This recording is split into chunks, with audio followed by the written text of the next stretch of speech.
Let's make cheese.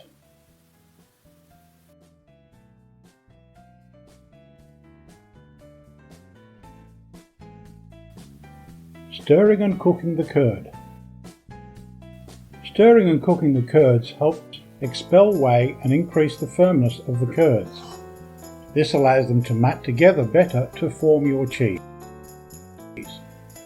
Stirring the curd.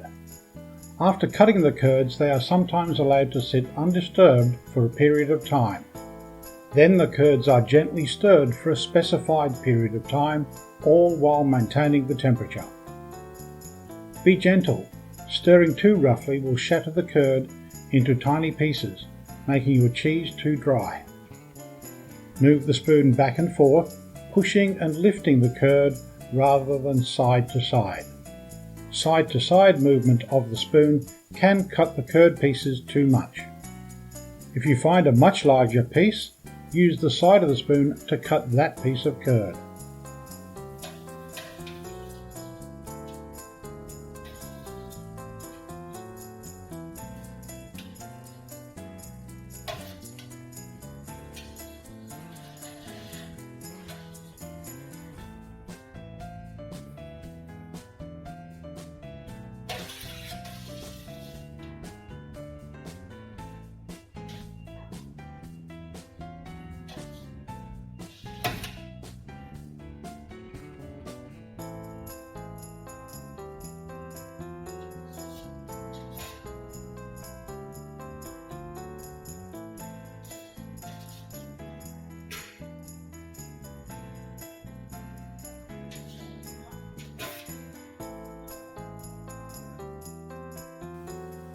Cooking the curd.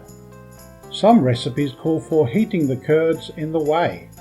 This is called cooking the curd.